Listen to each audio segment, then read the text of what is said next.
Welcome back, ladies and gentlemen, to another episode of Double A Entertainment. I pretty much did the same video last week, but I took it down because the quality was garbage. Not saying that this is any much better, but my thoughts are a bit more organized, so hopefully I can get my points across a lot more clearly and with much better luck in this video. And today I'm going to be talking about things that I absolutely loathe hearing as a student filmmaker. One of them is when people are like, "Who can I be in your movie?"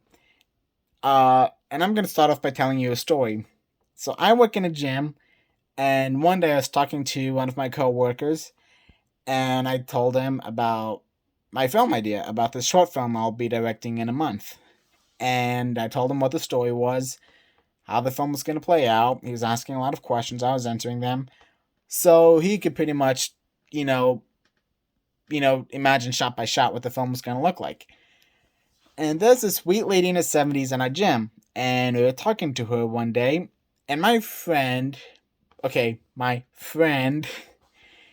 swear he's like on cocaine or something. He is, I mean, incredibly extroverted. Incredibly extroverted. So we were talking to this lady in her 70s, and she was saying, "Oh, yes, I used to be in theater in high school." And he said, "He's making a movie. Maybe you should be in his movie." And he said, "Hey, Alex, you should cast her as the star of your upcoming film."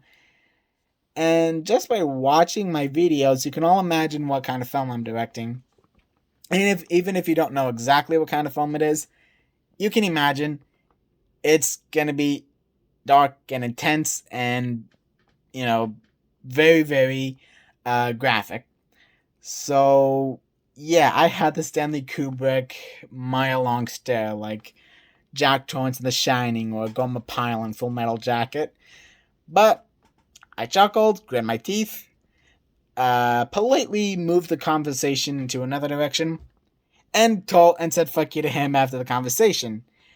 And I also had friends, I'd be talking to them about making a film. Like, this is a film, my upcoming film is one I've been trying to get done since I was 18, and I'm 22 now. So I've had friends who are like, "I'll be in your movie."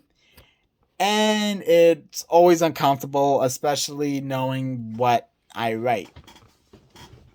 And I know they're being polite and supportive, so I'm not saying that I'm Steven Spielberg and I only deserve the best of the best. This is the only thing I could ever put on a resume. This upcoming short film. My next part is, and this is something I will outwardly argue about. This is something where I will outwardly tell people to, to shut the fuck up. And that is people who cannot accept the fact not everybody loves and worships Star Wars and Marvel as much as they do.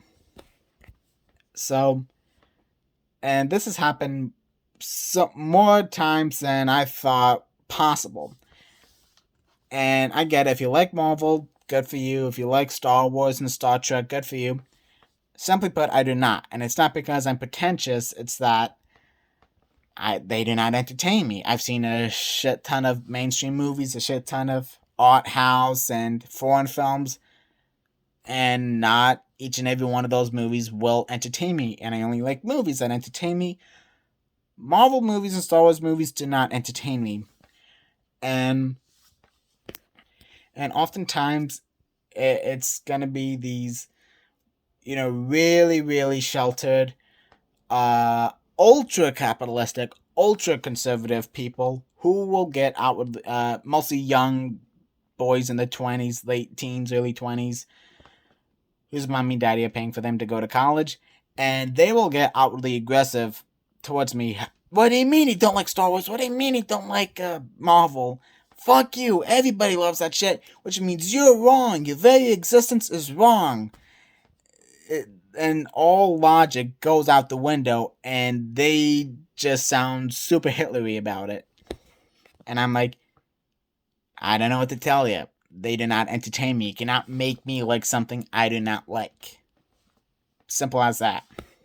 And what really grinds my gears, what really adds salt to the wound, is when, again, you get a lot of these, don't mean to bring politics into it, but this is always the situation. It's always these white boys who's, again, who come from very wealthy upper middle class backgrounds, or who were incredibly sheltered, and they think they have the right to tell people what to do with their lives. And whenever I bring up the fact I don't care for that stuff, I want to write and direct my own stuff, they get really, really confrontational, and they're like, "Well, I'm going to be working for Wall Street, and I'm telling you, yeah, you have shit for brains, and you should direct Marvel films."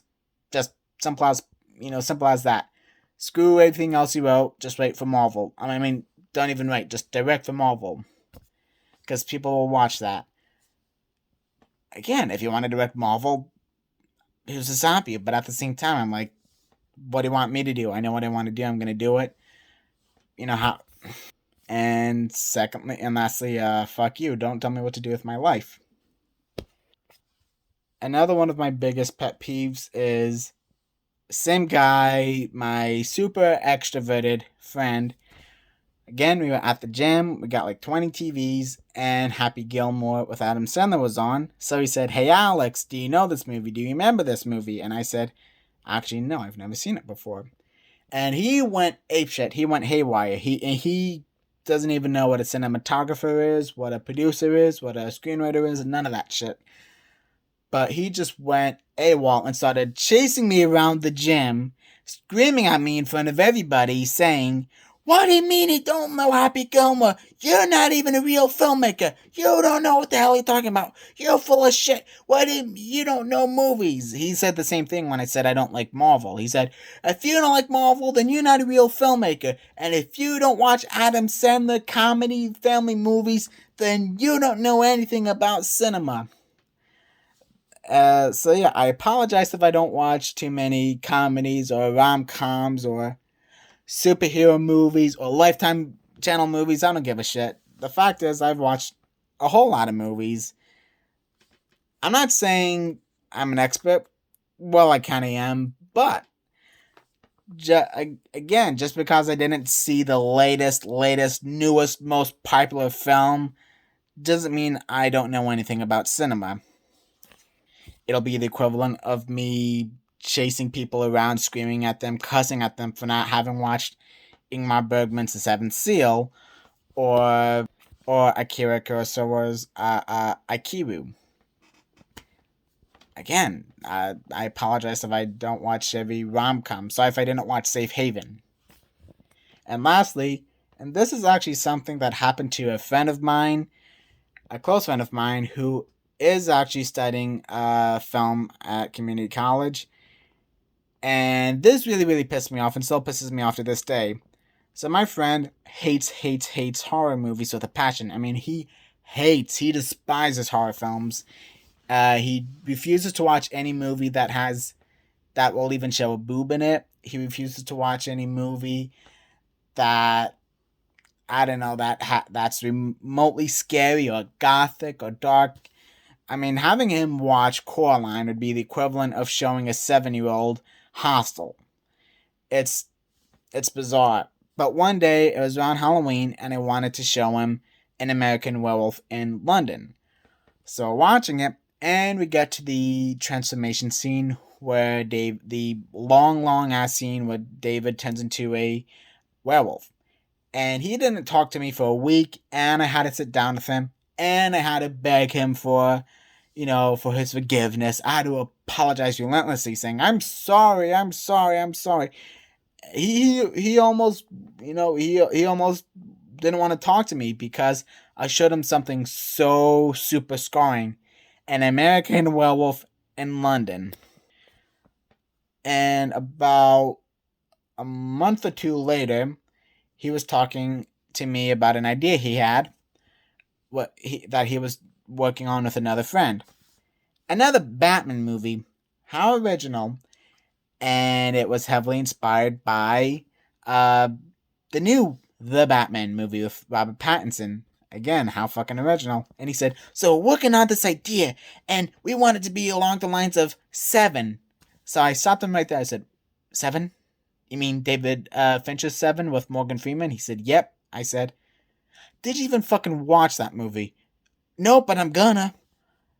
So just because some person in Hollywood watched Seven and now Batman is taking bits and pieces from Seven, and I swear that whole Seven concept came from Spiral. But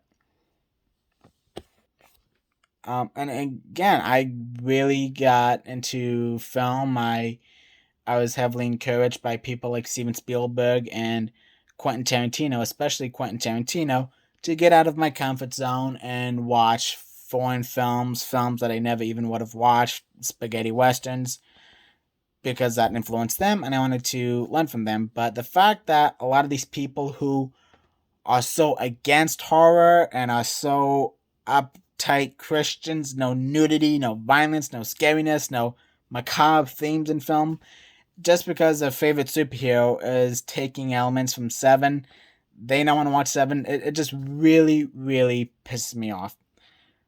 So, yeah, those are some of my biggest pet peeves when it comes to, those are things I absolutely hate hearing as a student filmmaker. Thank you so much for watching this, and I'll see you all next time.